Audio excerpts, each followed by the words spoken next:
महानगरपालिकांचे निकाल लागले, परंतु राज्यातल्या काही महानगरपालिका अशा आहेत की जिथे सत्ता स्थापनेसाठी कोण कुणासोबत जाणार याची जबरदस्त चर्चा आहे।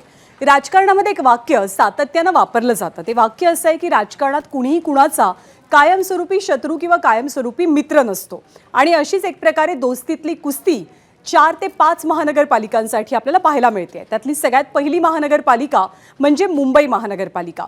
मुंबई महानगरपालिकेमध्ये क्रमांक 1 चा पक्ष आकड्यांच्या बाबतीत नगरसेवकांच्या बाबतीत भाजप ठरलेला आहे, परंतु भाजपला जर सत्ता स्थापना करायची असेल, महापौर विराजमान करायचा असेल तर त्यांना अर्थातच एकनाथ शिंदेंच्या शिवसेनेची मदत घ्यावी लागणार आहे। महायुतीमध्ये जरी दोनही पक्षांनी निवडणुका लढवलेल्या असल्या तरी सुद्धा आता महापौर पदासाठी या दोनही पक्षांमध्ये खेचाखेची किंवा तणातडी सुरू असल्याची चर्चा रंगू लागली आहे।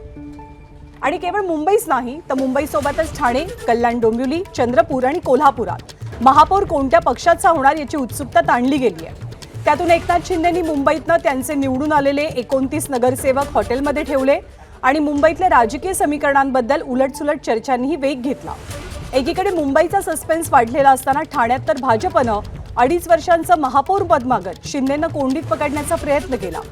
ठाण्यात शिंदेंची स्वबळावरती सत्ता आली आहे, पण इथे भाजप दुसऱ्या क्रमांकाचा पक्ष आहे। इथे भाजप शिंदेंकडे एक तर सत्तेचा वाटा मागते किंवा तो मिळाला नाही तर थेट वॉचडॉगची भूमिका बजावण्याचा प्लॅनही आखते। ठाण्याच्या बाजूलाच असलेल्या कल्याण डोंबिवलीतल्या सत्ता स्थापनेसाठी भाजप आणि शिवसेना दोघांमध्ये कमालीची रस्सीखेच सुरू झाली आहे।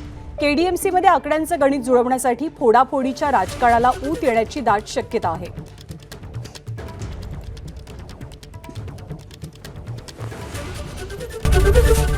एबीपी माझा, उघडा डोळे बघा नीट।